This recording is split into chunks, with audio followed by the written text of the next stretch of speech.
Beshem Hashem Naaseh Ve Natzliach. Aujourd'hui, nous poursuivons l'histoire de la vie du roi David avec la punition qu'il subit à la suite de l'union qu'il a eue avec Bathsheba. David savait qu'il avait mal agi en prenant Bathsheba comme il l'avait fait et il le regrettait sincèrement. Il suppliait Hachem de lui pardonner en disant d'un cœur brisé, Maître du monde, accepte mon repentir. Si ce n'est pour moi, ô Hachem, fais-le pour tous les pécheurs sur terre. Tu encourageras ainsi les hommes à faire tchouva, à se repentir, car on dira David, le roi d'Israël, a mal agi, mais lorsqu'il a regretté, il a été pardonné. Même si quelqu'un a commis beaucoup de péchés, qu'il fasse tchouva, son repentir sera sûrement accepté. Il est dit effectivement que toute l'histoire de David avec Bathsheba n'est arrivée que pour prouver que tout juif peut faire tchouva. Bien qu'Hachem avait pardonné à David son péché, il dut encore subir des souffrances pour l'expier. Durant des mois, il souffrit de lèpre et personne ne s'assit près de lui. Le roi HaKodesh, l'inspiration divine, le quitta aussi pour longtemps pendant 22 ans. Pendant toute cette période, le roi ne cessait de jeûner et d'implorer Hachem. Fais-moi revenir, ô Hachem, vers toi et je retournerai. Il mangeait du pain trempé dans des cendres et versait des larmes à remplir un verre entier chaque jour. Il ne cessait de supplier Hachem de lui rendre le roi HaKodesh et de faire reposer sur lui la shrina, la présence divine, comme autrefois. Un jour, Hachem lui dit, ton péché n'est pas encore expié. De plus, je t'accuse d'avoir causé la mort des Kohanim de Nov. Je mets donc sur ton compte aussi la punition de Shaoul et ses fils et celle de Doeg l'Édomite. Maintenant, tu m'as de nouveau fâché avec l'histoire de Bathsheba. Comment te punir? Veux-tu que tes enfants meurent ou choisis-tu de tomber toi-même dans les mains de tes ennemis? David se décida pour la deuxième punition et répondit à Hachem, je préfère que mes ennemis me tourmentent plutôt que mes enfants ne meurent. Quelques jours plus tard, David partit à la chasse, il aperçut un cerf, qui n'était autre que le Satan déguisé.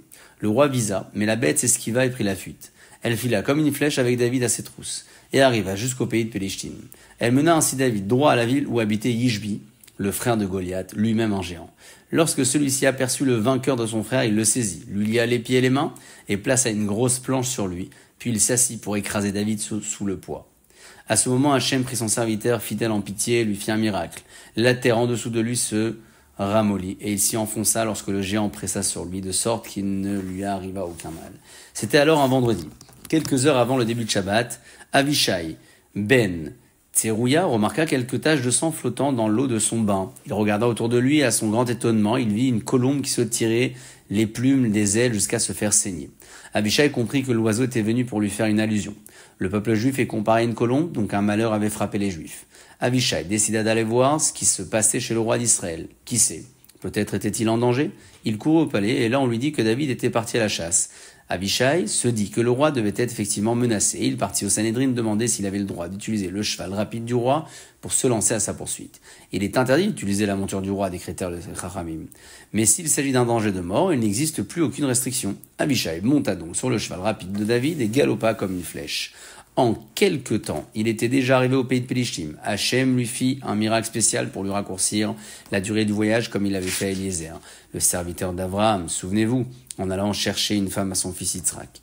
Avant encore de trouver David, Avishai rencontra Orpa, la mère de Goliath. Elle tenait en main une quenouille, une sorte de roue avec des dents tranchantes avec laquelle on filait le chanvre autrefois.